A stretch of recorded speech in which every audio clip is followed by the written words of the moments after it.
जय गुरु महाराज। गुरु बिना ज्ञान ना उपजे, गुरु बिना मिटे ना भेद, गुरु बिना संशय ना मटे। जय जय जय श्री गुरुदेव। तीर्थ काहे एक फल, संत मिले फल चार, सदगुरु मिले अनंत फल, कहत कबीर विचार। આજે હાથપાળિયા મુકામે આદરણીય ચિમનભાઈ અને ધર્મેન્દ્રભાઈના આમંત્રણને માન આપી આ ભજન સત્સંગ મેળાવડામાં ઉપસ્થિત આજના આપણા કાર્યક્રમના પૂજ્ય આદરણીય આચાર્ય મહોદય શ્રી પુરુષોત્તમજી મહારાજ, સ્ટેજ ઉપર વિરાજમાન સૌ આત્મતત્વ વેદતા મહાપુરુષો અને જ્ઞાન પીપાસુ એવા સૌ સંતો ભાઈઓ અને બહેનો, મહારાજે આત્મતત્વ ઉપર ખૂબ ગહન ચર્ચા અને આપણને એ તત્વ ઉપર ચાલવાની શિખામણ આપી. સૌરાષ્ટ્રની અંદરથી પોરબંદરમાંથી વધારેલા આદરણીય બાપુશ્રીએ પણ આપણને એ અંગે માર્ગદર્શન આપ્યું. આપણા સૌની એક મનોવ્યથા હોય છે કે આ ઇન્દ્રિયગત આપણે બધું જ્ઞાન સાંભળીએ છીએ ખરા, પરંતુ જીવનના ડગલાઓમાં ચાલવામાં જ્યારે આચરણમાં મૂકવાનું થાય ત્યારે સહેજે સહેજે પાછો સંસાર ખડો થઈ જાય છે. તો આ સંસારના બદલે સાર તત્વ ઉપર આપણી નજર કેવી રીતના રહે, એના માટે સંતોએ સૂક્ષ્મ રસ્તાઓ ખોલી કર્યા છે. એટલે તીર્થ નાહે એક ફલ, સંત મિલે ફલ ચાર, સદગુરુ મિલે અનંત ફલ. એવી કબીરદાસજી આ દોહો કહ્યો કે તીર્થાટન કરવાનો મહિમા આપણા ભારત દેશની અંદર સૌથી વધારે છે, એમાં ગુજરાત મોખરે છે. એટલા માટે કે તીર્થોમાં જવાથી એક ભાવ શુદ્ધ થાય છે, તો ભગવાનના દર્શન કરી આયા. ભૂમિનો પણ પ્રતાપ હોય છે. સૌરાષ્ટ્રની અંદર સંતો ખૂબ થયા. આપણને ખબર છે કે કોસ્મિક ઝોન તરીકે ગિરનાર અને સિદ્ધ ક્ષેત્ર જેને કહેવાય સોમનાથ, જ્યાં એક વખત ઓમ નમઃ શિવાય બોલો એટલે 1000 વખત બોલ્યાનું ફળ મળે. એટલે જે મંત્ર સાધના હોય 1000 ગણી ઝડપથી સિદ્ધ થાય, એટલે એને કોસ્મિક ઝોન કહેવામાં આવે. બદ્રીનાથ છે, સતયુગની અંદર ભગવાન નરનારાયણે 10,000 વર્ષ સુધી તપશ્ચર્યા કરેલી. એક વખત તમે ઓમ નમઃ શિવાય બોલો એટલે બદ્રીનાથની અંદર 10,000 વખત બોલ્યાનું પુણ્ય પ્રાપ્ત થાય. એટલે સિદ્ધ મહાપુરુષો આ ભૂમિ ઉપર આત્મતત્વની સિદ્ધિ માટે પ્રયત્ન કરતા હોય છે. એવા આ સિદ્ધોની પણ ભૂમિ છે ભારતની ભૂમિ. પણ આ તીર્થોની અંદર જે સંતો પેદા થયા અને સંતોના લીધે તીર્થ ક્ષેત્ર બન્યા, એવા કોઈ સંત મળી જાય તો ધર્મ, અર્થ, કામ અને મોક્ષના ચારે ચારના દરવાજા ઉઘેડી નાખે. અને જેની કૃપાથી સંતને સંતત્વ પ્રાપ્ત થાય એવા મહાપુરુષ, આ પુરુષોત્તમજી મહારાજ જેવા કોઈ મહાપુરુષ આપણને પ્રાપ્ત થઈ જાય, પોતાના સ્વસ્વરૂપમાં જાગેલા મહાપુરુષ પ્રાપ્ત થઈ જાય, તો જેમની દ્રષ્ટિ માત્રથી અનેકના અજ્ઞાન દૂર થઈ જાય એવી અંદરથી કળા ખીલી જાય. વીરપુર નામનું ગામ છે, આપણે બધે સાંભળ્યું છે. ત્યાં જલારામ બાપા નામના એક સિદ્ધ સંત થઈ ગયા. તો એવો જ્યારે ઉંમરમાં નાના હતા ત્યારે એક વખત એમનો નિત્ય ક્રમ હતો કે કીડિયારા પૂરવા નીકળતા હતા. લોટ લઈને કીડિયારું પૂરવા નીકળે. એટલે એમાં બાજુના ગામમાંથી એમના વેવાઈને ત્યાં ભોજો પટેલ કરીને ભોજલરામ જે સંત થઈ ગયા એમના વેવાઈને તેઓ આવેલા. અને આ સવારના પોરની અંદર બે વેવાઈઓ હોકો પીતા હતા, વાતો કરતા હતા. ડેલીમાં ડેલીનું બારણું ઉગાડતું. સૌરાષ્ટ્રમાં ડેલા પદ્ધતિ હોય એટલે ડેલીનો મુખ્ય દરવાજો હોય એ ખુલ્લો હોય બધું દેખાય, પાછું જો એ બંધ થઈ જાય નાનું ફાટક રાખેલું એમાંથી આવ જા કરવાની. પણ મુખ્ય દરવાજો ખુલ્લો હતો ને આ મહાજન લોહાણા જ્ઞાતિમાં આવે એ કીડિયારું પૂરવા માટે નીકળેલા. કીડિયારું હોય ત્યાં ચપટી લોટ નાખે પાછા આગળ જાય. એટલે પેલા બંને વેવાઈઓ વાતો કરે.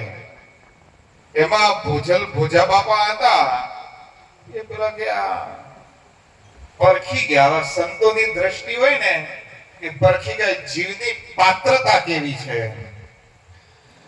એટલે કે આ કોણ છે? કે અમારા ગામનો એક ભગત છોકરો છે કે એને કીડિયારા પૂરે, સંતોની સેવા કરે, એવું કરે. એટલે સંતો પાત્ર પારખી ગયા એટલે આ પાત્ર તો કામનું છે. એટલે અહીંયા થઈને ગયા. એટલે કે મહાજન શું કરવા નીકળ્યા? કે હું ધર્મ કરવા નીકળ્યો છું. ધર્મ એટલે કે આ પુણ્યનું કરું છું, કીડિયારા પૂરું, કીડીઓ એને પોષણ મેળવે. કે ધર્મ કરવા નીકળ્યા કે ઢાલ કરવા નીકળ્યા? તમે આ કીડિયારા નહીં પૂરો એટલે કીડીઓ ભૂખી મરી જશે એમ માનો છો કે? આ તો આત્મ સ્વરૂપમાં જાગેલા સંતના શબ્દો હતા. એટલે પેલાને ચોટલી સરખા સમસમી ગયો.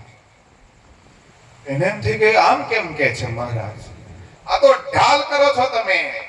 હમણાં આ કીડીઓને તમે જમવાનું આપો છો, પછી તમે કીડી બનશો ત્યારે કીડીઓ તમને જમવાનું આપશો. એટલે તમે તો ઢાલ કરો છો. તમે હાચો ધર્મ જામવો હોય, તમારે જો હાચો ધર્મ જામવો હોય તમારા ઘેર આવી જજો. ફતેપુર ગામ એમ ફતેપુર આવી જજો. એટલે સટક લાગી ગઈ અને વૈરાગ્ય જે સુતેલો હતો ને બેઠો થઈ ગયો. તલપ લાગી. આ તો હાચો ધર્મ શું છે? એ તો જતા રહ્યા પાછા એક કીડિયારાનો પ્રેમ કરીને ઘેર પાછા ગયા. અને ભુજો ભગત તો પાછા એમના ગામ ફતેપુર જતા રહ્યા. સાંજ પડીને રહેવાયું નહીં એમને. એટલે તે વખત તો ચાલતા જતા એટલે જલારામ બાપા ફટાફટ લેવા પાટીદાર હતા એ ભુજો ભગત. એમના ત્યાં ઝડપથી ગયા. વાળુટાણ એટલે સાંજના સમયે પહોંચ્યા. ભુજારામ બાપા વાડીએ રહેતા હતા. વાડીએ જતા હતા તો વાઘેરના ઘર આવતા હતા અને એમનો લગ્ન પ્રસંગ હશે તો એ લોકો કમાડ પમાડ બંધ કરીને ત્યાં ગયેલા. તો તે વખતે ત્યાં ગયા એમાં એમના ઘરમાં ચોરી થઈ ગઈ અને એ પ્રસંગે કુળદેવીને દીવો કરવા માટે ગયેલા અને ત્યાં ચોરી થઈ ગઈ. એટલે બધા ભેગા થયેલા અને આ લોકો પસાર થતા હતા. એ પસાર થતા એટલે બધાઓને એમણે કહ્યું ભુજા બાપાએ કેમ અહીંયા બધા ભેગા થઈ ગયા? કે મહારાજ કુળદેવીને દીવો કરવા ગયા હતા ને એક ઘરના ઘરમાં ચોરી થઈ ગઈ છે. તમારી કુળદેવી કરતા મારી કૂતરી હારી ગઈ. આ ભુજારામ બાપાનો છાપો. હવે આટીમાં લેતા હતા એ વીરપુર વાળા જલારામ બાપાને. એટલે કે ચોર આવે તો મારી કૂતરી છે ને એને રોટલો ખાડો એટલે બહીન ભગાડે તો ખરી. તો તમારી કુળદેવી કેમ રક્ષણ ના કરી? તમે દીવો કરવા ગયા તો એટલે પેલાને હરોળિયા ચડવા માંડ્યા કે છે શું. અને એમણે વાડીએ ગયા અને સામે બેસાડ્યા અને નિજ્યા ધર્મનું જ્ઞાન આપ્યું. નિજના એટલે મારા તમારી અંદર સાક્ષાત જે પ્રગટ છે, શ્વાસ ઉશ્વાસની અંદર જે નામ રૂપી ગાજી રહ્યો છે, કોઈનાની અંદર જે જુદો ગાજતો નથી, દરેકના શ્વાસમાં સરખો ગાજે છે એનું જ્ઞાન આપ્યું. અને અજપા જપની વિધિ બતાવી. તો એ જલારામ બાપાના દર્શને આજે લાઈનો લાગે છે, આપણને ખબર છે. અને એ ઓલિયા પીર તરીકે ઓળખાતા કે હિન્દુ અને મુસલમાનો એમને ભગવાન તરીકે પૂજા કરવા લાગ્યા. કહેવાનો ભાવાર્થ એ છે કે જાગેલા જગાડે, પોતાના નિજ સ્વરૂપની અંદર જે જાગી રહેલા છે એ જગાડી દે. આપણને ખબર છે કે આ પૃથ્વી ઉપર ગંગા માતા પવિત્ર માતા, હિન્દુ ધર્મની પવિત્ર નદી, અને એમ કહેવાય છે કે ગંગાની અંદર સ્નાન કરી લ્યો એટલે પાપ ધોવાઈ જાય એવું કહેવાય છે. અને સકર રાજાના 60,000 પુત્રોને કપિલ મુનિની દ્રષ્ટિ માત્રથી ભસ્મ કર્યા હતા, ને એનો ઉદ્ધાર કરવા માટે એમના વંશજો દ્વારા રાજા ભગીરથે આ પૃથ્વી ઉપર એમને પ્રગટ કર્યા હતા. આપણે બધા જાણીએ. પણ જ્યારે પ્રગટ થવાનું હતું અને બ્રહ્માજીના બ્રહ્મ એમનો જે કમંડળ હતું એની અંદરથી એમને અવતરણ કરવાનું હતું, ત્યારે ગંગાજી એક પ્રશ્ન કરે છે બ્રહ્માજીને કે હે પ્રભુ, તમારી આજ્ઞા અનુસાર હું આ પૃથ્વી પર લોકોના પાપતા ફરવા જઉં તો ખરી, પણ આ લોકોના પાપ હરીને હું પાપીની બનીને તો મારો પાપનો ભાર ક્યાં ઉતારીશ? ત્યારે આદિદેવ બ્રહ્માજી પોતાના સ્વમુખે ગંગાને કહે છે, હે ગંગે, તું લોકોના પાપ કાફરી લેજે, પણ તારી અંદર જ્યારે પોતાના આત્મ સ્વરૂપની અંદર જાગેલા પુરુષોત્તમ મહારાજ જેવા કોક જાગ્રત આત્મવેત્તા મહાપુરુષ સ્નાન કરી લેશે, ત્યારે તારા બધાય પાપો નષ્ટ થઈ જશે. કહેવાનો ભાવાર્થ એ છે કે જે ગંગાને પણ પવિત્ર કરવાનો સત્તા અને સામર્થ્ય ધરાવે છે એ નિજ સ્વરૂપની અંદર જાગેલા મહાપુરુષો છે. પોતાના સ્વસ્વરૂપની અંદર જાગૃત રહેવું, આત્મ સ્વરૂપમાં સ્થિર રહેવું એ સહેલી વાત નથી. કેમ કે તે 52 ની વાત છે. એટલે 52 એટલે કે સ્વર અને વ્યંજન થી પરેની વાત છે. આપણે જે આ વાણી બોલીએ છીએ એ તમામ સ્વર અને વ્યંજનની છે. સ્વર અને વ્યંજન સિવાય ની જે વ્યાપ નીકળે છે એ ફક્ત ને ફક્ત ભારતના મહાપુરુષો અને યોગીઓની વાત છે. એ દ્રષ્ટિ માત્રથી જગતનો ફેરફાર કરી નાખવાની સત્તા ધરાવે છે. આપણને એ ખબર છે, એક બીજી વાત અંદર કરી લઉં છું, અમૃતધારાથી થોડીક પરે છે, પણ આપણને એમ થાય કે આ સૃષ્ટિ ઉપર આ કેમ બધું આ ચાલી રહેલું હશે, આવા મહાપુરુષો કેમ પેદા થતા હશે અને શું હશે? તો હિમાલયમાં જ્ઞાનગંજ નામની એક જગ્યા છે. અમર સિદ્ધોનો ત્યાં સમૂહ છે.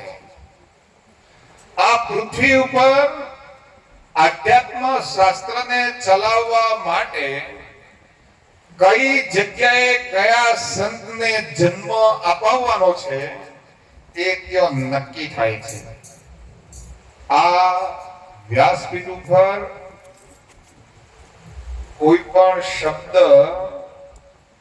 જૂઠો બોલવાથી પાપ લાગે છે ને હું બરાબર સમજુ છું. એટલે હું જે બોલું છું બરાબર સત્યને સભાન અવસ્થામાં બોલું છું. આ જગ્યા મને કે તમને દૃશ્યમાન થતી નથી, એટલા માટે કે એને જે પાત્ર હોય એને દૃશ્યમાન થાય છે. અને આ પૃથ્વી પર એ સનાતન ધર્મને સ્થાપિત કરી એનો પુનરુદ્ધાર કરવાની જે પ્રક્રિયા છે એવા મહાપુરુષો, એટલે કહેવાનો ભાવાર્થ એ કે પરસોત્તમ મહારાજ એ સહેજે માનવ સ્વરૂપમાં નહીં પણ યોગ્ય સમયે કુદરતની અને સિદ્ધોના આશીર્વાદથી પ્રકટ થયેલા મહાપુરુષ છે. એમના એક એક જે શબ્દ નીકળે છે એ એમની પરાની અંદરથી પ્રગટ થયેલા છે. આપણે સમજી શકીએ છીએ કે જો વિચારો શૂન્ય થાય, વિચાર શૂન્ય થાય ને વિચારા વગરની જે ભાષા નીકળે ને પરા કહેવાય. પરાય પશ્યંતી વૈખરી મધ્યમાં, મધ્ય વૈશ્ય વૈખરી મધ્યમાં, પછી પશ્યંતી ને પછી છેલ્લે પરા આવે. પરાની અંદરથી જે વાણી આવે એને વિચાર કરવાનો હોતો નથી, અને જે પરાની વાણી આવે એ દરેકના હૃદયને ટાઢક આપે છે.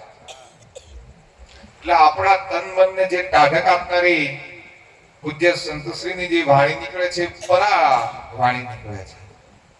અને પરા વાણીની અંદરથી આ પૃથ્વી પરના તમામ શાસ્ત્રો લખાયેલા છે. કહેવાનો ભાવાર્થ એ છે કે શ્વાસ અને ઉચ્છ્વાસમાં આપણું આયુષ્ય પૂરું થઈ રહ્યું છે. એક શ્વાસ લઈએ અને છોડીએ, એક શ્વાસ, બીજો શ્વાસ લઈએ, ત્રીજો શ્વાસ લઈએ. શ્વાસોનું આયુષ્ય પૂરું થાય છે. તો શ્વાસોના સ્મરણ જે ગુરુગામી રીતના કરી લે એ જ મનુષ્ય જીવનને સફળ કરી દે. કેમ કે આ પૃથ્વી વિશે મનુષ્યનું શરીર મળવું એ અતિ દુર્લભ છે. એની અંદર ઈશ્વરની ભક્તિ મળવી એ ખૂબ દુર્લભ છે. આપણને બધું જ મળ્યું છે કે ઈશ્વરની ભક્તિ, આ મનુષ્યનો દેહ મળ્યો, એમાં ઈશ્વરની ભક્તિ મળી, પરંતુ करना था वो किया नहीं, उल्टी लगन लगी थी तुझको, आया था हरि भजन करने को और गया नरक की ओर. જે કરવાનું હતું તે કર્યું નહીં અને બીજું કર્યું. નિંદ્રા, આહાર, મૈથુન તો સર્વ જીવો કરે છે. એનાથી પરે આપણને ગુરુ મહારાજ લઈ જઈ અને બોધનું જ્ઞાન આપ્યું. એ જ્ઞાન આપણે સર્વ ચાલીએ, આપણામાં એ જ્ઞાન પ્રજ્વલિત રહે એવી ગુરુને પણ આપણે પ્રાર્થના કરીએ. સર્વ સંતોને જય ગુરુ મહારાજ. જય ગુરુ મહારાજ. અંબાલાલ કાકાના એમ હા હા હા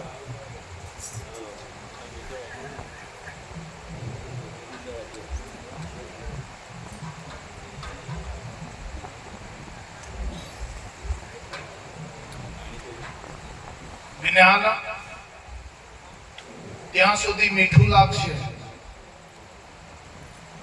સમજાય ત્યાં સુધી, અંતરમાં એનો ઉલ્લેખ થાય ત્યાં સુધી સારું લાગે, અને ઉલ્લેખ ના થાય અને મન અંદર આળસુ થઈ જાય તો પછી જ્ઞાન મીઠું ના લાગે. દરેક ને મારા તમારા દરેક ને અંદર મનને ત્વરિતતા હોય ને મન અંદર ઝંખના કરતું હોય ત્યાં સુધી સારું લાગે, ને પછી અંદરનું મન આળસુ થઈ જાય પછી શું થાય? અંતસ્કરણ આરામ માંગતું હોય પછી શું થાય? જ્ઞાન પ્રિય લાગે.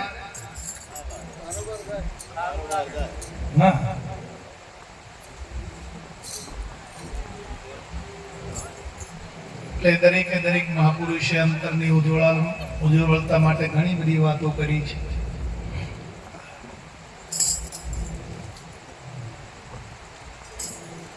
પણ એક મોટામાં મોટી એક વાત સહેલામાં સહેલી,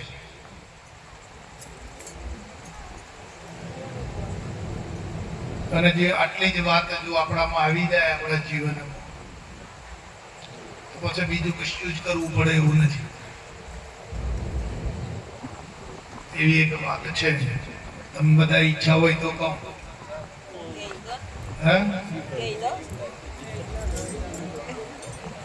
મન આળસો ના થાય તો કહો.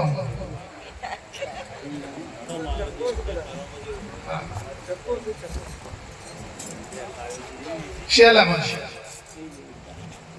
કાંઈ કશું કરવા પડે નહીં, પણ એ શબ્દને ધારણ કરી લેવો પડે. આપણી જે ધારણા શક્તિ છે એને મજબૂત કરી દેવી પડે. ધારણા શક્તિમાં એ શબ્દ પરોવાઈ જવો જોઈએ.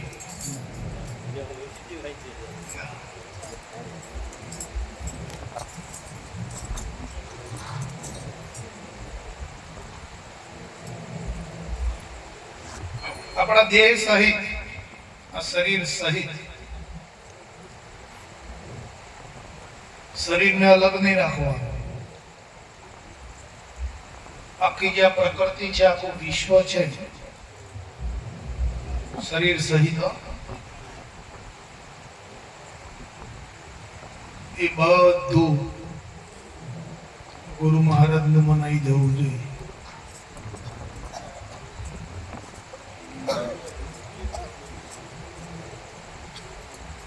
કેટલી વાર લાગી શબ્દ?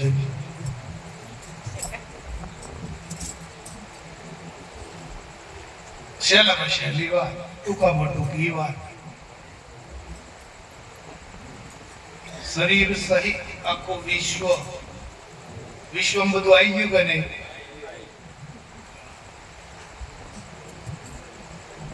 એ બધું ગુરુ મહારાજ નું મનાઈ જવું જોઈએ. આ વાતમાં ફેરફાર ના થવો જોઈએ.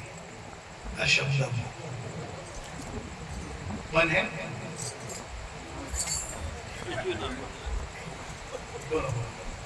તૈયાર છો?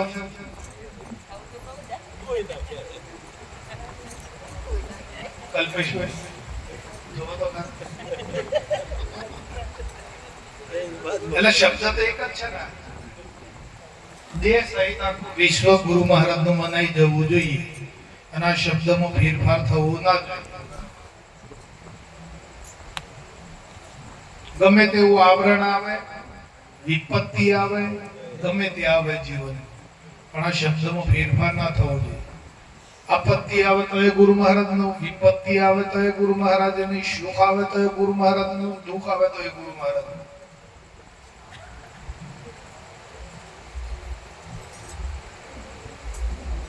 થાય મંજૂર?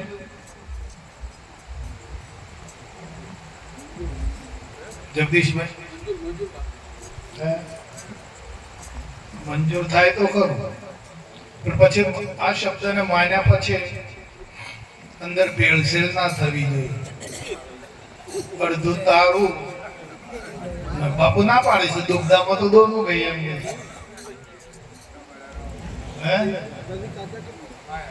હા, દુગ્ધામાં દોનું ગઈ. નહીં મળી માયા કે નહીં મળ્યા રામ, આ સંસાર में आए के हुओ नहीं के काम.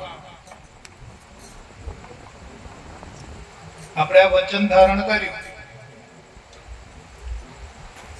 પછી આ વચન ધારણ કર્યા પછી ભેળસેળ ના કરવાનો. અંદર આ વચનને પકડી રાખવું પડે.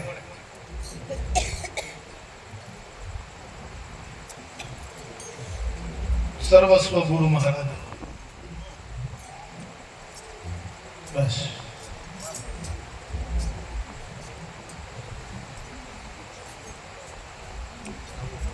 હવે અંતરની નજર ફેરવો, તમારો અંતરનો વિચાર ફેરવી દો.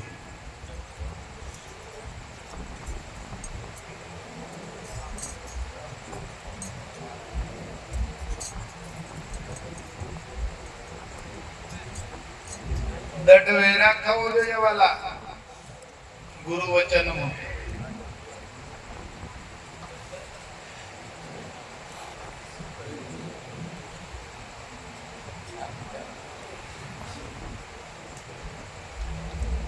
દઢ વૈરાગ પ્રગટ થઈ જવો જોઈએ.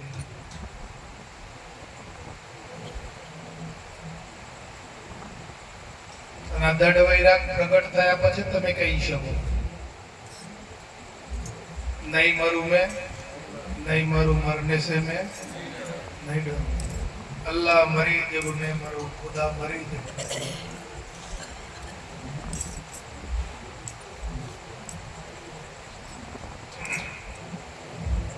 આપણા બધું યાદ રહેશે જગતનું. મેં આ કામ કર્યું હતું, 15 દાડોનું કામ હોય, લિસ્ટ નીકળે ડેટામાં જ. મહિનાનો બધો ડેટા નીકળતા નહીં, રિવર્સ કરીએ નીકળે કે ના નીકળે. તમે ડેટાના રિવર્સ ફેરવો તો 15 દાડા પહેલાનો ડેટા તમે ફટફટ બોલો, મોડા કામ કર્યું હતું, તેમ કર્યું હતું, ને અહીં ગયા હતા, ને આ લાયા હતા, ને આવું કર્યું. હા ના, આપણે વધારે નહીં લો બુહા, 15 દાડા તો નીકળે.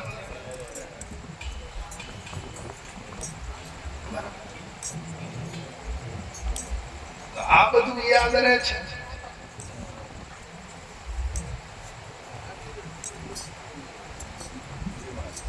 અને જે યાદ આપણે રાખીએ છીએ એ આપણા કોમનું નથી, કામનું છે. ત્યારે જે પેલું કોમનું છે એને યાદ રાખતા નથી. આપણે એમ કહીએ કે ભાઈ એક વાણી બોલજો તો મને યાદ નહીં રહેતી છે કે નહીં ફરિયાદમાં.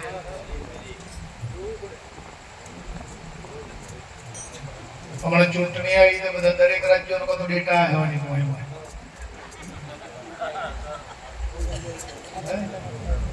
અને કઈક વાણી તૈયાર કરતા કે એ તો નહીં રહેતું.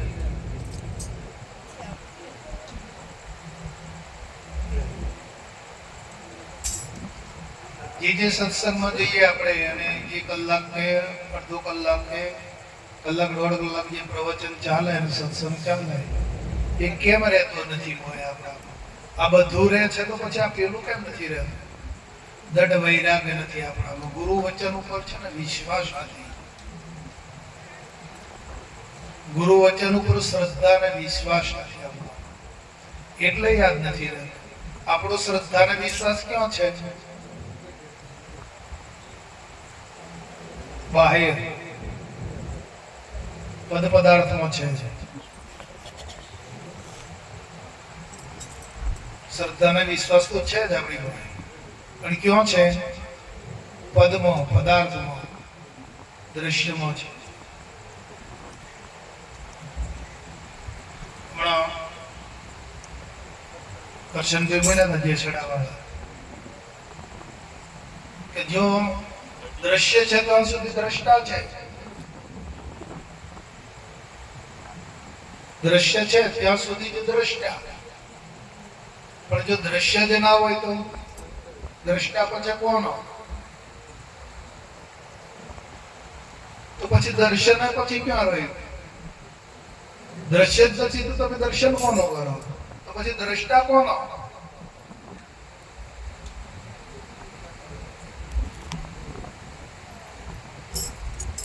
તો સારું, દ્રશ્ય નથી, દ્રષ્ટા નથી રહ્યો, દર્શન પણ નથી રહ્યું, એવું જાણનારું કોણ છે?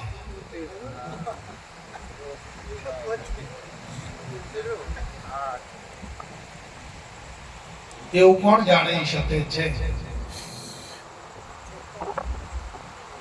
એ શક્તિ કોની?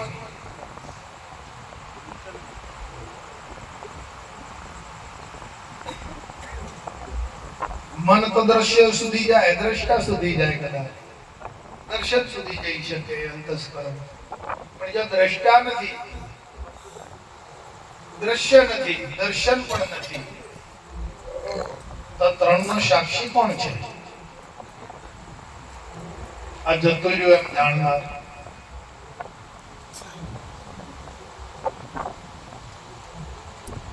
એ જે શક્તિ છે એ જ આત્મશક્તિ છે. આત્મશક્તિમાં તમે ઉચ્ચારણ કરો તો કોઈ રૂપ ખડું નહીં થાય. હું ઘણા વખત કહું છું, દરેક તમે પદાર્થનું નામ લો એટલે રૂપ ખડું થઈ જાય. તમે શ્રીફળ એમ શબ્દ ઉચ્ચારો એટલે આ રૂપ ખડું થઈ જાય. થાય કે ના થાય?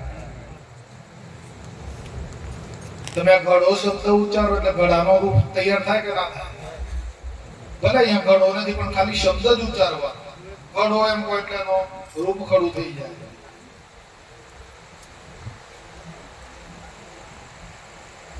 કેરી એમ શબ્દ ઉચ્ચારો, ભલે કેરી નથી પણ એનું રૂપ ખડું થાય કે ના થાય? ગિરીશભાઈ થાય? તો આ વિશ્વનો કોઈ પણ પદાર્થ તમે એનું નામ લો, ઉચ્ચારણ કરો એટલે એનું રૂપ ખડું થાય કે ના થાય? તમે તો કેવળ શબ્દ જ ઉચ્ચારણ કરો છો પણ સાથે રૂપ છે.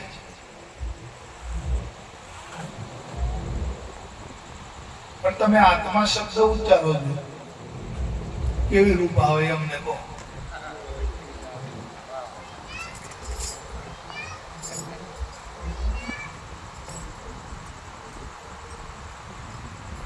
તમે આત્મા શબ્દ ઉચ્ચારણ કરો, આત્મા. ચાલો, કોઈને રૂપ આવ્યું આત્મા આવ્યું તો અમને કહો આવું છે. ગિરીશભાઈ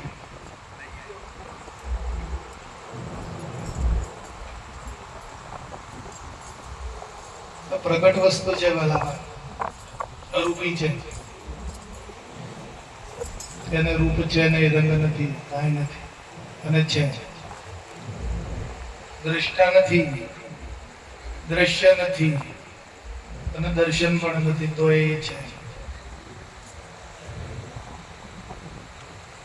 કોઈને હટાવવાની તાકાત નથી એને.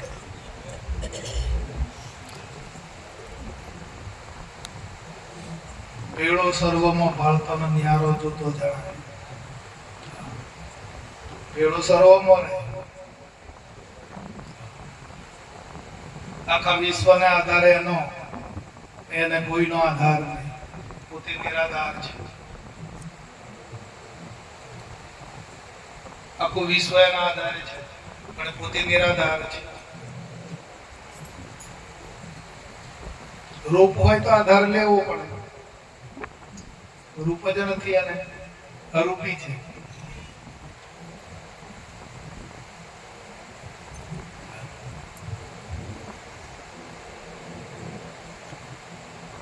એ તમે છો, એ જ તમે.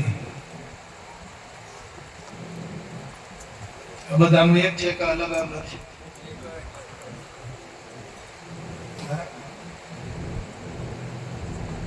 બધાની સ્થિતિ એક જ છે કે અલગ અલગ છે?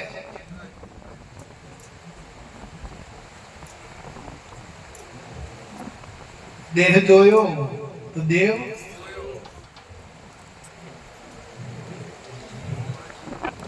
દ્રશ્યને છોડો, દ્રષ્ટાને છોડો, અને દર્શનને છોડી દો. અને જેમનો છે એમ જોઈ લો.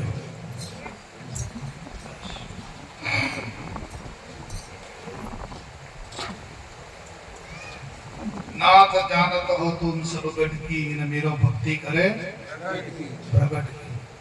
प्रगट છે મારા બાપુજી કહે છે કે તમને કોણ નથી બોલાવતું.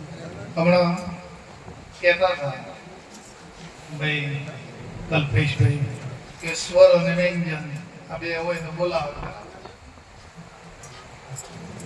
પણ સ્વર અને વ્યંજન વગર બરાબર. સ્વર વ્યંજન ને આશરો લેવો પડે છે, સ્વર ને આશરો લેવો પડે છે. આ સ્વર ને સારી ગમ 7 સ્વરો નો આશરો લેવો પડે છે. વ્યંજન ને આશરો લેવો પડે છે. પ્રાણ નો, જીભ નો એવો આશરો લેવો પડે છે. પણ જે વગર જીભ વાળો જે બોલે છે અને બોલનાર જે છે એને કોનો આશરો લેવો પડે? આત્માને કોનો આશરો છે એમ કહો?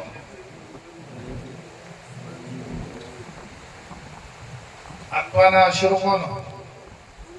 એને કોનો આશરો લેવો પડે?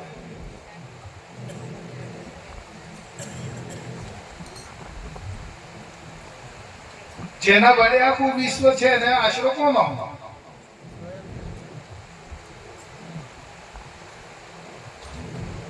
જે સર્વસત્તાધીશ છે એને કઈ સત્તા લેવાની?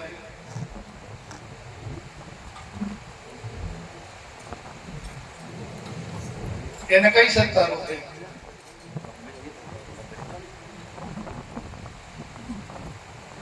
એ પદ છે વાલા.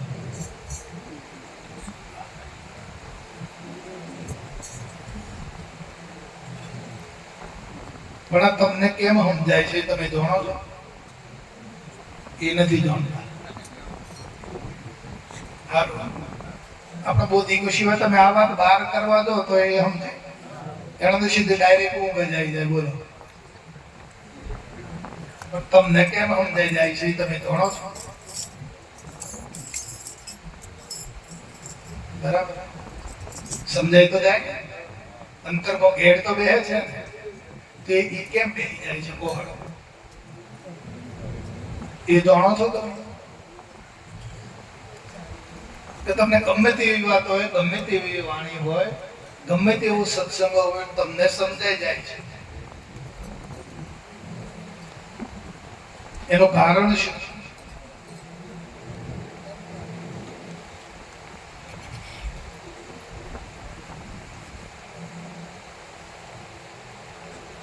તમારા ખજાનામાં છે ને ગુરુકમ કળા છે.